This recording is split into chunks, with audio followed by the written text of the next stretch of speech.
All right, we have another one. This time it's a Senator Paterson, a Senator James Paterson in Melbourne in Victoria. Now, after a video that he published, I made a phone call. So let's just have a look at the video and then we'll go straight into the phone call which I've recorded, and then we'll close up afterwards with the email that I sent. Just want to move on to another matter. Secretary, I couldn't help but notice that there was a change recently in the photographs of senior departmental officials on the Home Affairs website. Are you familiar with that change? I think I am, Senator, if it's the one that I think you're referring to. Well, why don't you describe what the change was, if you're familiar with it? So, Senator, some time ago I asked my staff to redo the photographs of the senior executive without flags in the background. Is that the change you're referring to? Yes. So sometime between July and August, we noticed that the headshots of yourself and other senior officials in the department previously had the Australian national flag as well as the Aboriginal and Torres Strait Islander flags in the headshot.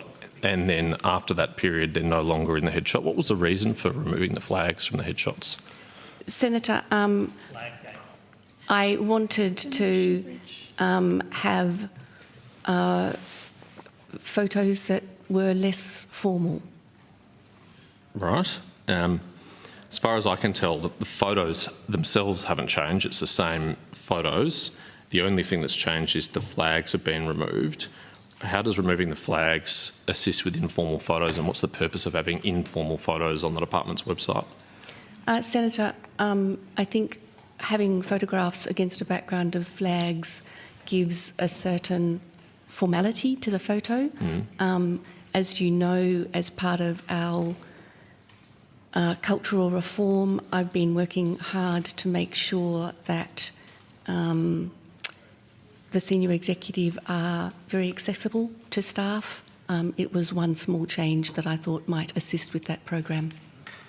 The Department of Home Affairs, among other things, administers the citizenship test. If I'm right in recalling, I believe there are questions on the citizenship test about the Australian national flag and other flags. Is that right?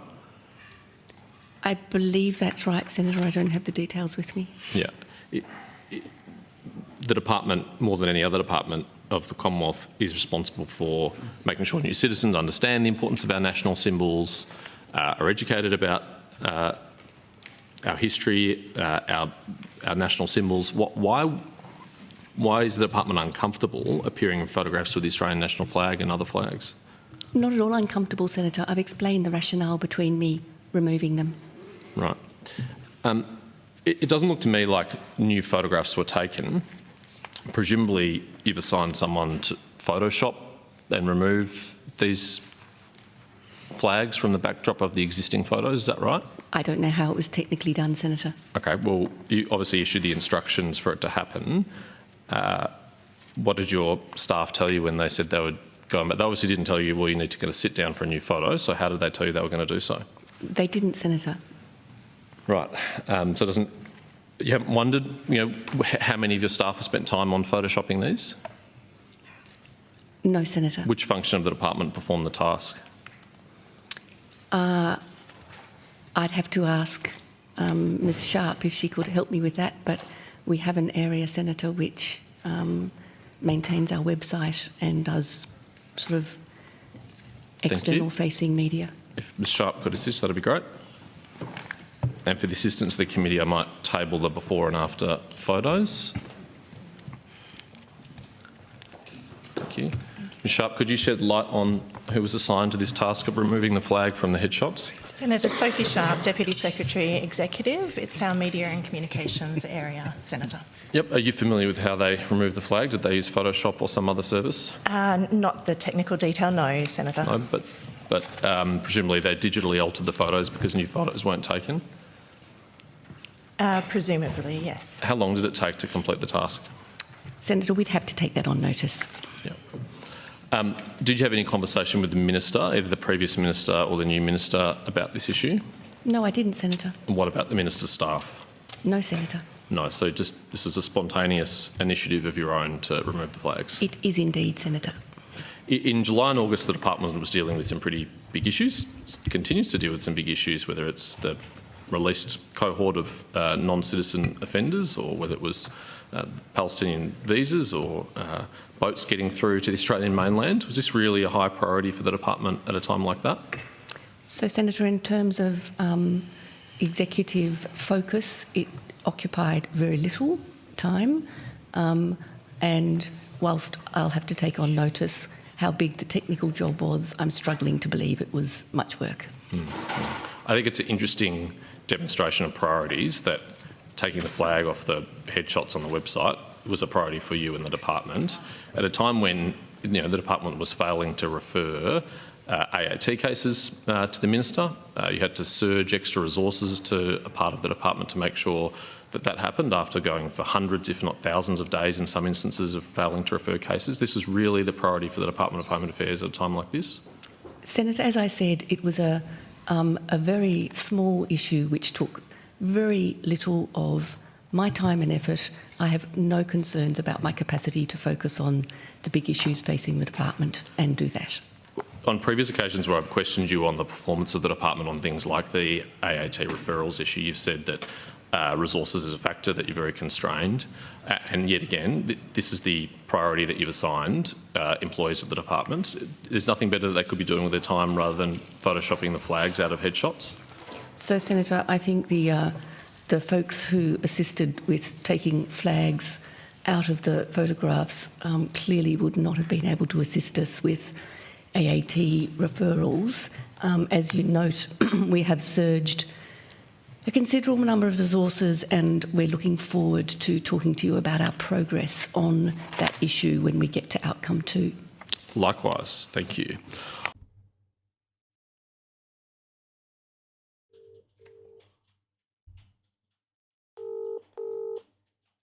Senator Paterson's office, David speaking. G'day, David. My name's Steve. How are you going? Good, thanks. How are you? Yeah, not too bad.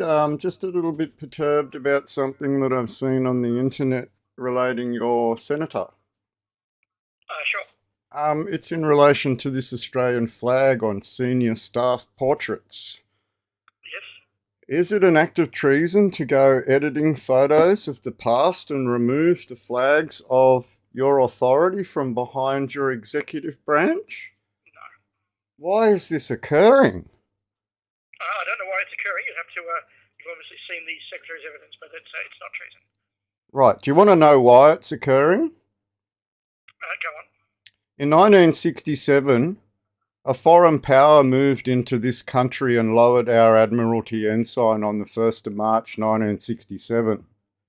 In 1973, it created the Great Seal of Australia and smashed the Great Seal of the Commonwealth of Australia. That's not true. It is absolutely true. I've got all the evidence. I've got all of your government gazettes.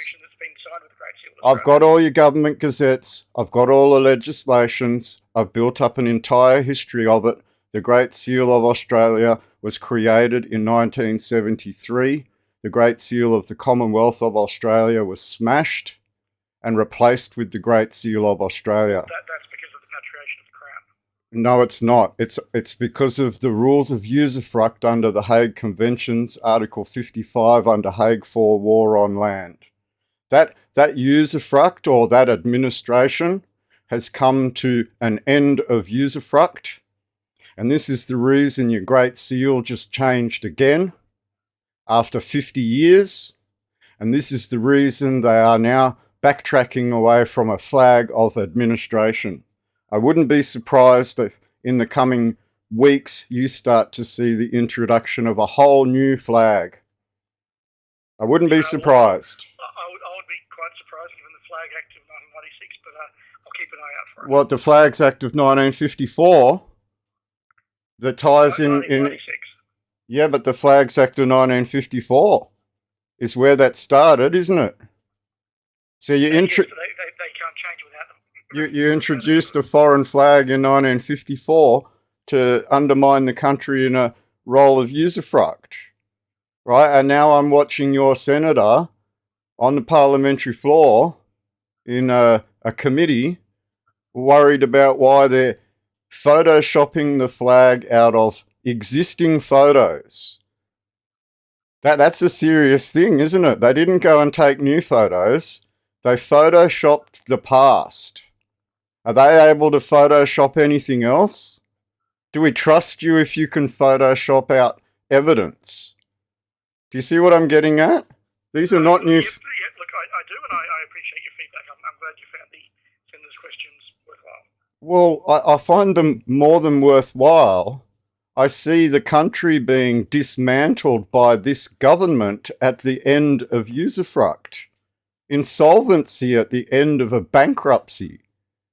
Right? You've been using Reserve Bank notes all your life. Go and read section 115 of the Constitution. What does that say? All debts must be paid in gold and silver, and no state is to coin money. So why do we have a Perth mint? Why do we have a Queensland mint? Why do we have a Sydney mint? You're going against the very Constitution. Well, they're not owned by the state government, they're still owned by the Commonwealth. No state shall coin money. The Perth Mint coins money. It's the Perth Mint in Western Australia. It's the mint located in Perth, it's not the Perth Mint. Then why is it named the Perth Mint? Why is it named... To delineate it from the other mints, it's still run by the Reserve Bank. Oh, it's run by the Reserve Bank, not the Commonwealth. Well, one or the other. It's certainly not run by the state government. So the Reserve Bank being a private entity in agreement in the 1959 Reserve Bank Act. Why would that be? Would they be administrators administering a gold debt using Reserve Bank notes to peddle that debt around? Of course they would be. That would go back to the 1947 International Monetary Fund Act. That would tie to the 1944 United Nations Rehabilitation Fund. I do know what I'm talking about here. So it's very disturbing that this government would edit the past instead of taking new photos and then on top of that, explaining to the Australian people on who you serve why you would undermine them and their flag. Now, I'm telling you it's not our flag. It's the flag of an administrator. It deserves to go. It deserves to be taken away.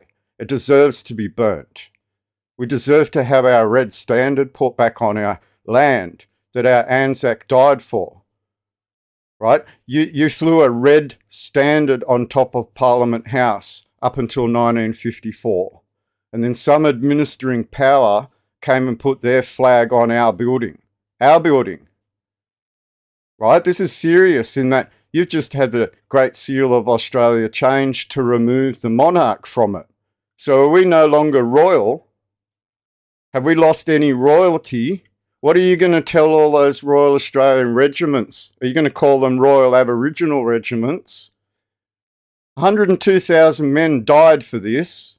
102,000 men died for this Commonwealth for you all to sit there and dismantle it. And that's an accusation because that's exactly what I'm seeing in the Parliament right now. You're dismantling what we are and turning us into something we're not. I'm not sure what you're saying about the Great Seal. It was changed in 1973. And it was changed in 1954. And Queen Elizabeth II wore an Australian imperial crown on that Great Seal until it was smashed in 1973. And then there was no crown on it. When they repatriated the crown. Then there was no crown on it. Repatriated the crown. You mean the English took control of us again when we were a sovereign people, 1919? No, I'm saying that they created the Institute of the Crown of Australia as distinct from the Crown of the United Kingdom of Great Britain. The Crown of Australia was created in 1919 in the division of the Imperial Conferences 1926. We signed into a League of Nations in 1919 as a sovereign and independent country, leading to the Statute of Westminster 1931. So I don't appreciate you lying to me when I know the history. Okay, so we were a sovereign country because our Anzac sealed that in international law. laying down the stone of remembrance as the anchor point to our realm. No, we were a sovereign country from the 1st of January 1901. No, we weren't. We were, go and read the Constitution. See, you're working in a parliament and you don't even know your own Constitution. How sad. Go and read the Constitution Act, a self-governing colony of Great Britain until 1919, where we achieved being the son of the motherland in a battle called Anzac Cove. We were a dominion of Great Britain in 1901, not a colony. Go and read the Constitution. Shall I pull it up for you? I'll just pull it up on front of my computer and I'll read you the exact words. Okay, word for word, because you seem to be ignorant on your own foundations. Commonwealth of Australia Constitution Act Clause 8, Application of Colonial Boundaries Act. After the passing of this Act, the Colonial Boundaries Act 1895 shall not apply to any colony which becomes a state of the Commonwealth, but the Commonwealth shall be taken to be a self-governing colony for the purposes of that Act. And you're telling me we're a dominion. We weren't a dominion until 1919. No, I think you misunderstood how Clause 8 works. I misunderstand it, do I? Yeah. Clause 8 is referencing a piece of British law, and that's the phrase that's used. Oh, so it's referencing a piece of British law. Yeah, that's right. Right, so what happened in 1919 leading to the Imperial Conference 1926? What is the League of Nations? What is Armistice Day? What is Armistice Day? Are you telling me that our Anzac went to Beersheba and died, 62,000 men across the world, and you're denying what they sealed in sovereign in the League of Nations? You're telling me you deny that? Simply saying that we were an independent country from 1901. No, you weren't. We were a dominion of Great Britain from 1901. Were you? No, you weren't. Statute of Westminster 1931 very clearly demonstrates this. Very clearly demonstrates this. That evolves the legal status, but it evolves the legal status. So 62,000 men spilling their blood across battlefields doesn't come into your mind. Sitting in the League of Nations with Billy Hughes saying, no, 62,000 men died for this and we won't be party to your, right? And then forging that sovereignty before, who? Woodrow Wilson of the United States. Okay, so I know my history. It seems to me that you don't. Well, that's a nice theory that you put forward. It's a theory, is it? That's why it's stood up in courtrooms, right? And you're obligated to follow the law, but you don't. Which particular law am I not following? Just exactly what I explained to you. Has held up in a courtroom before justices of the Supreme Court of New South Wales, and you're denying it. You're a politician. You're not a lawyer. You're not a judge. And you're dishonouring the judicial part of the Constitution, are you? Acting solely in your executive interests.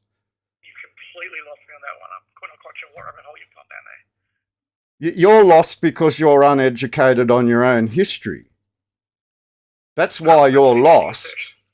You can't even see that the Great Seal of Australia is not the Great Seal of the Commonwealth of Australia. You can't even see that. As I said, it was changed in 1973. In fact, I have a commission that was sealed by the Great Seal of Australia, so I'm very aware of it. Right, so you're very aware of the treason that occurred when the Great Seal of the Commonwealth of Australia was smashed. Why would that be? Why would they smash a seal that existed for 73 years? Why would they smash the Great Seal that existed for 73 years? You can only have one extant seal at any one time. Right, so you took over.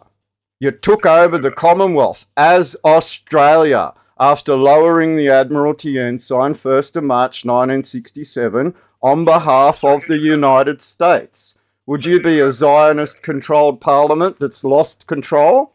Would that be why Israel's at war right now? Sorry, where did Israel come into this? Who administered for the last 75 years of peacekeeping after the International Monetary Fund Act 1947? What is 75 years of peacekeeping? Please explain to me what a peacekeeping force is. Please explain to me what the Australian Defence Force is when it used to be the Australian Military Force. Why would it lose its right to militarise and become a peacekeeping force? Would it have some sort of authority taken from it? Oh, Sorry, right. No, sorry, that's a complete misunderstanding of the terminology there. So your Royal Australian Regiment soldiers that have been coming up to me and asking why all of this stuff's going on are worried about becoming Royal Aboriginal soldiers? Are you about to take their royalty from them? Sorry, that's not got anything to do with anything. Oh, it's not got anything to do with it. Your flag, don't talk bullshit to me. Your flag, your constitution, your great seal, your royalty, your Australian imperial crown as displayed on the Shrine of Remembrance are not the St Edward's crown, are they? Well, no, the crown vary depending on the will of the monarch. The crown is what? You don't understand royal houses then, do you? You don't understand why the Pope left and recalled all movable property in 2019.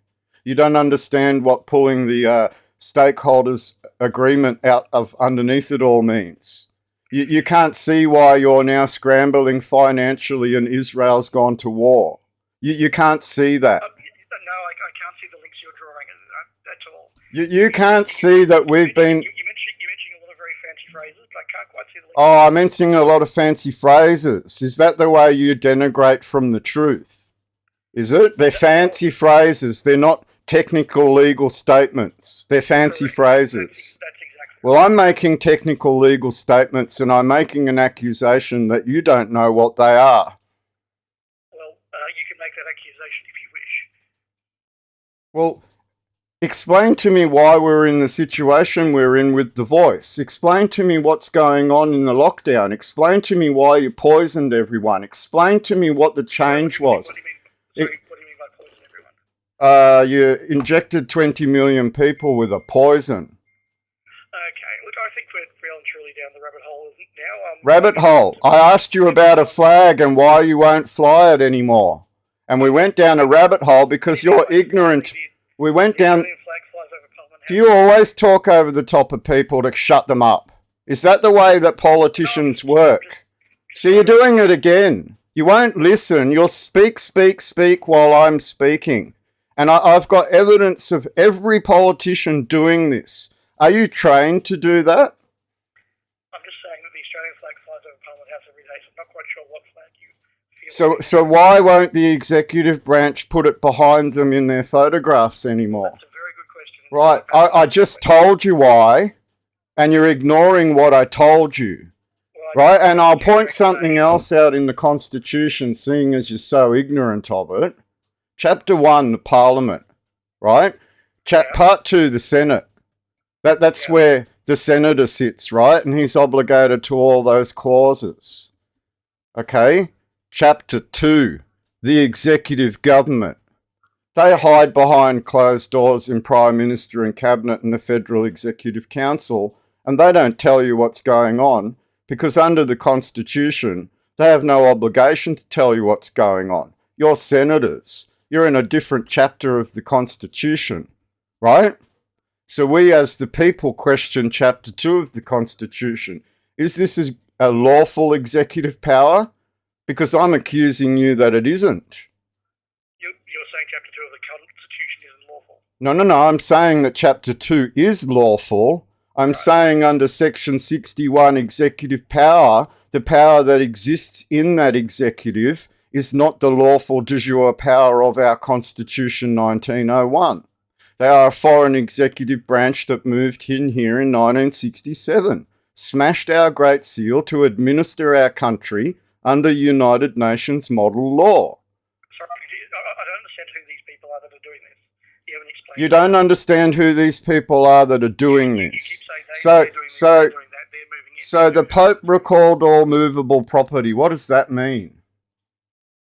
Sorry, how is it relevant to the Constitution? How is that relevant to the Constitution? It was the money that was behind it all while you were under administration. And when he took that money pot away, what happened? What happened when he took that money pot away? And you're not under administration. So let me just pull up another act of law here, because you seem to be totally ignorant. Okay? I seem to know a lot more about this than you do. Department of Foreign Affairs and Trade, Canberra, International Convention Concerning the Laws and Customs of War on Land, Hague 4, The Hague, 18th of October 1907. Entry into force into Australia generally, 26th of January 1910. Would that be because we borrowed money? I'm pretty sure it would be because we borrowed money for a Nullarbor railway, right? Okay. Yes, Now, the Commonwealth is able to borrow money. That's a right. So if I now go down to anytime the Commonwealth incurs a deficit, we borrow money. right. So now I'll go down to Article 55. The occupying state shall be regarded only as administrator and usufructuary of public buildings, landed property, forests and agricultural undertakings belonging to the hostile state and situated in the occupied country. It must safeguard... Right. That's referring to one sovereign state that occupies another. Right, so which sovereign state occupies us after they lowered our Admiralty ensign on the 1st of March 1967? We're not occupied. Would it be a Zio-American state? No.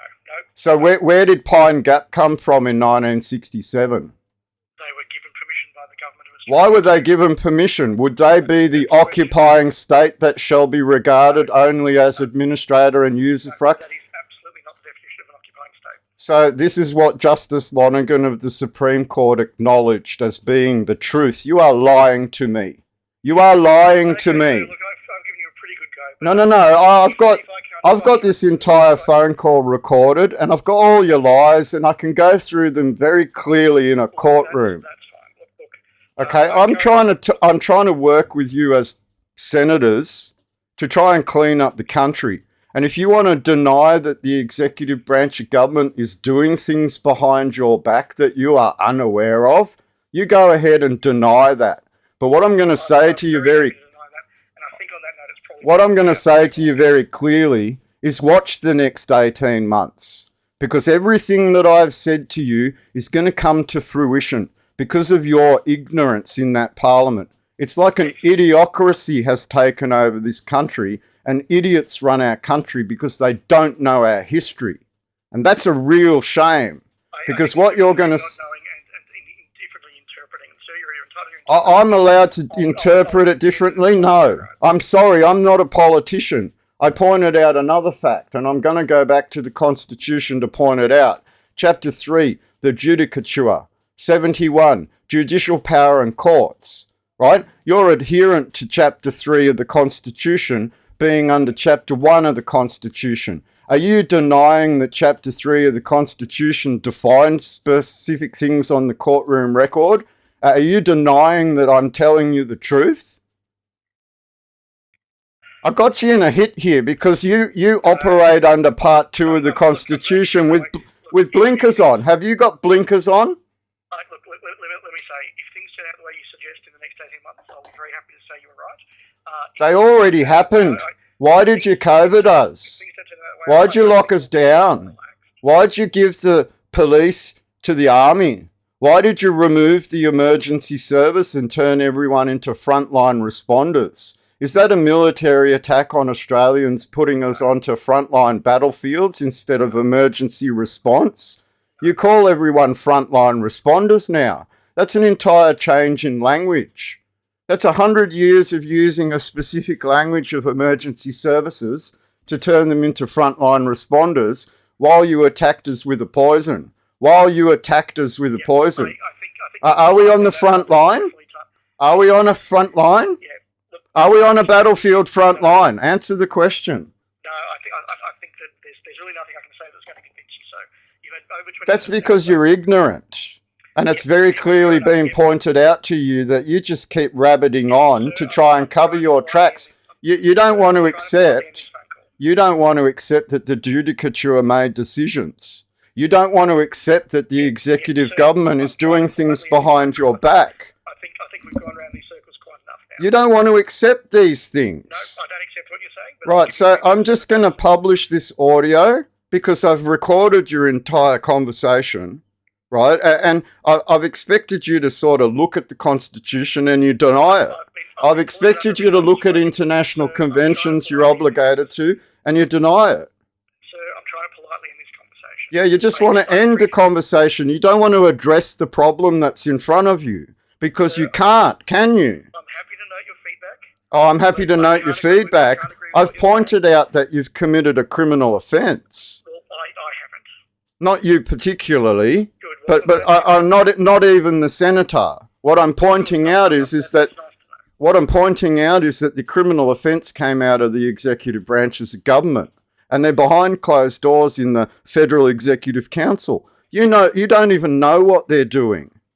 You don't even know what Lydia's doing. You don't even know what King Charles did while he was here. You don't even know because they're hiding it in the... Sir, please. So explain to me why Albo came out with a referendum that didn't give us a specific word change to our constitution and expected everyone to write a blank cheque to change the executive line in the constitution. Why would we even do that? Are you trying to undermine the country? You're trying to undermine the country. You're trying to change it into a republic, and you've done... They've done... Sorry, I don't agree with what you're saying. So if we become the Republic of Australia in the next 2 years, you'll bite your tongue, smash yourself in the face, look in the mirror and call yourself an idiot. Because I've just given you exactly what's going on and you deny it. So why did the king remove the monarch's name off the Great Seal? We've been down this path before. You don't know, do you? And you don't want to address it. That's the key point here. You have an ability to fail to address this. I've answered your questions many times. You don't agree with me. I've tried to be polite. We need to... Why is there no sovereign on the Great Seal? Sir, if you don't... Why is that Great Seal different to the one that was forged in the Constitution in the first place? Will you give me an answer? All right, goodbye, sir. There you go. Some people ask, how do you keep them on the phone so long? And I guess I just have a knack for it. So now let's have a look at an email that was sent to follow that phone call to confirm quite a few things that was said in the phone call. So I sent an email, and I'm not the kind of person that likes to be formal because I get more answers when I'm informal. I spoke to your office on the phone. I have recorded that entire phone call. First of all, thank you for being polite. He wasn't abusive, he wasn't nasty, and he gave me time to speak. I think you are about as ignorant as a toadstool, with a caterpillar in the executive branch sitting on top of you. So I included an X link here. Now, I'll give you a screenshot. I'll give you a link in the comments, and you can watch that video post-fact. The comment in that Twitter post stating, just aired in the UK, King Charles relies on medieval laws to obtain vast income from Crown land by charging schools, hospitals, and military bases fees for using the land, and yet tells Australians that they may not rely on the Commonwealth Constitution 1900 to protect them from globalists. Shocking. I think you need to explain the treason that's going on. I'm not joking around here. I have you recorded making false claims, especially in relation to the judicial record, especially in regards to the Constitution itself and the limitation of your powers. You are watching the executive branch dismantle this country behind everyone's backs, and you are too ignorant to see what is going on. I make a stark warning to you that they have dismantled the Commonwealth, and globalists have taken over as stakeholders because the Pope recalled all movable property. I want you to explain very, very clearly why Israel has gone to war. I know why. I can link it all together. You don't know who you serve, do you? Now, we link to the Commonwealth of Australia Constitution Act at Austlii. You fail your own constitution by calling it a British Act. It is so much more. Whereas the people of New South Wales, Victoria, South Australia, Queensland, and Tasmania humbly relying on the blessing of Almighty God. We give a link to Bible Gateway so they can clarify the following statement. Genesis 1:9, Authorised King James Version, 9. And God said, let the waters under the heaven be gathered together unto one place, and let the dry land appear. And it was so. Just so we are clear, the Shrine of Remembrance in the King's Domain of the Kingdom of Australia, as forged by Anzac in 1919 at the League of Nations, leading to Imperial Conference 1926, saw that King's Domain forge the Stone of Remembrance. Genesis 37:9, Authorised King James Version, 9. And he dreamed yet another dream, and told it to his brethren, and said, behold, I have dreamed a dream more, and behold, the sun and the moon and the 11 stars made obeisance to me. Now we can see that this anchor point is surrounded by the people. This is lifting up out of international waters to seal a stone on the ground before God, before other countries. This is what got occupied.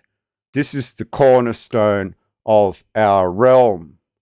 This is what they all want to deny as they commit acts of treachery against the Constitution every single day in that very Parliament on behalf of powers in the executive branch that they don't seem to realise are working behind their backs. Now, we show a set of doors here that said God, King and Country at the top of it, and greater love hath no man than this on the door itself. We show a photo of the Australian Imperial Crown in its sunburst, in its wreath, anchored to the ground by way of a stone. And that stone has the words, greater love hath no man, written on it. John 15:13, if I can remember correctly, greater love hath no man than to lay down his life for his friends, his neighbours. Love thy neighbour, I think the Bible told us to do. Now, Genesis 1:9 said, let the waters under the heaven be gathered together unto one place, and let the dry land appear. We can see very clearly on the north line coming out of the shrine that on the ground the words, this is holy ground, are marked in a metal embedded in the concrete. We also demonstrate that obeisance to those sun, moon, and 11 stars. Observe, to perceive, mark, watch, take notice of. The stars are the landmarks of our universe, the fabric of it all, according to the engineer's case, 1920. Will you now concede that you really have no idea what's going on at all? You are putting this country into the Vale of Siddim, where the only survivors are those that anchor with their holy ground. The question becomes, do you hate your Anzac? And we're about to show a picture here, and you can see those Anzac, Australian military forces, not defence forces that were relegated to peacekeeping in 75 years of peacekeeping. No. Australian military forces under an Australian realm. So I bet you didn't expect to see that, did you? two red standards that define the land forces of the Australian military forces from the Great War, sealing their sovereignty in a stone in the ground under the stars. I put it to you that you desecrate your own faith for the sake of your parliamentary privilege. I put it to you that you haven't got a clue about who we actually are as a country, as you push the flag of a foreign power. And we can see that white ensign with the 7-pointed star there poking off the top of this ship's mast. So we can see the lowering of the St. George Cross and the raising of this United Nations national sovereignty flag above our fleet, above the Australian fleet. We could also define this to be in line with 1967. This occurred on the 1st of March 1967, and these people smashed the Great Seal of the Commonwealth of Australia and created a new Australia with a new Great Seal of Australia for the purposes of administration or insolvency, the final collapse of your country into the state of affairs that it is in today. Now below that you can see a red standard that was flown by those men of war back in the day. The fact that the country doesn't know their own flag is demonstrative of what this government did after it lowered our Admiralty ensign and raised a foreign ensign over it. We carry on here with a picture of the front cover of the music score for the Australian national anthem, clearly demonstrating that red standard on the front cover. We also find this song from the past, which states the 6-starred flag of Anzac. It's a marching tune, a military marching tune. Now, if we read the words of this tune, the 6-starred flag of Anzac in peaceful pride was flown above a lonely continent, above a people who content, and that's just the first page. I don't have the other pages. I would like to find the entire song, of which this is a 2-part song. So if anybody can find that, please email it to me. Then we have this post-World War I photo of a very large family at their family home. Welcome home. The soldier standing under his red flag with his wife, children, and extra family members, neighbours, we don't know. But it's a large unit between the gates there, looking like a single family. This is where they drummed you down into 2.1 kids, drove you into dividing your family homes so that you would move out of your parents' home, not build up the family estate, and end up paying twice the amount of electricity, all the rest of it, rent, so on, to the state. They needed you divided so they could take it from you today. Will you now concede that you really are lying on the phone? Will you now concede that I was right all along? The executive branch is dismantling the Commonwealth at the end of usufruct. Globalists have moved in. The crown will be removed. A republic will be created. And nobody will own anything. You will install digital currency, and you already attempted to poison everyone with a genetic editing to make their account to that currency their DNA. And this link here is just a picture to the HSBC's Your DNA Will Become Your Data. My advice is stop treating the people of the country as your wards of state. Yes, most of them are dumb. Yes, they probably are totally dependent on the state. But you are responsible for it as a government.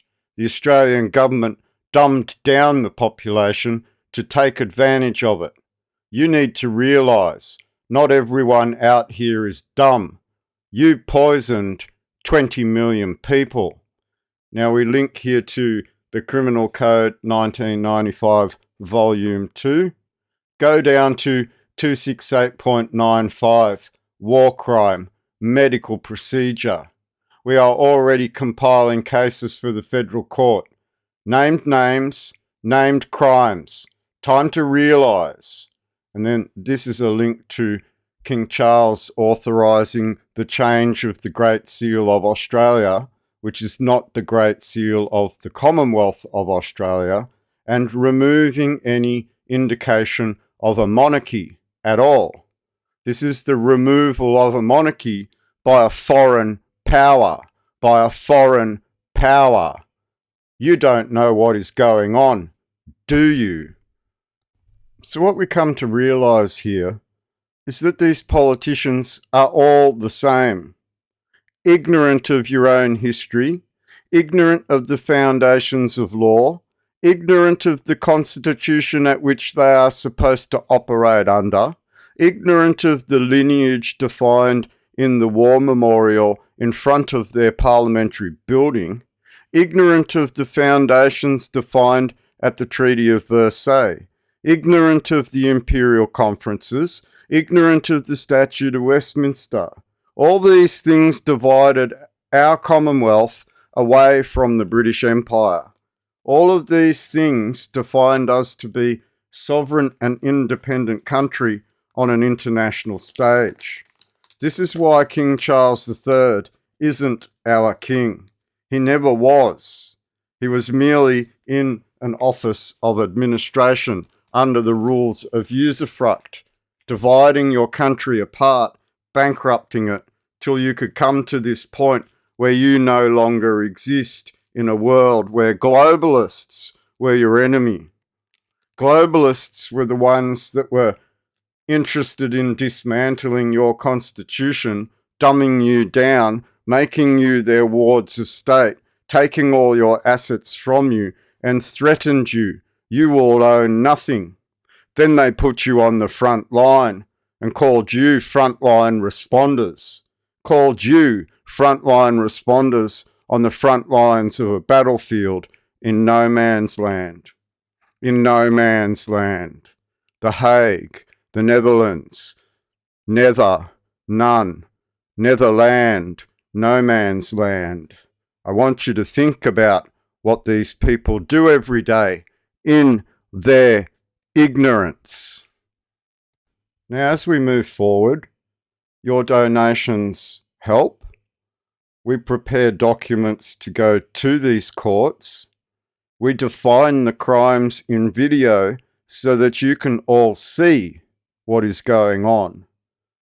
You can see around the world that things are starting to crack, and these money men have been caught out at some very evil crimes. This includes the medical procedure that was pushed on you and the lockdowns and all of the rest of it. They are trying to whitewash this as a corporate mistake when it is clear-cut a war crime and one of the most serious and most heinous offences that could have occurred to a people they have enslaved for 75 years, a people they have human trafficked, a people they have stolen your children, stolen people from the streets, and human trafficked them in much worse ways than sweat labour. You are looking at what is a very evil system of God that has been turned against you because you have had no faith to stand up for who you are as a people. In the past, you feared it. Today, you can stand proudly and tell your neighbours and tell your family and tell your colleagues at work. You can now speak for your country and stand up against what is a war crime committed by administrators under the Hague Conventions. It's very clearly evident from the Lonergan case that when we speak about the consequences of these actions, it might be hard to hear, but so what? They became the war criminals and should be wholly accountable to their actions.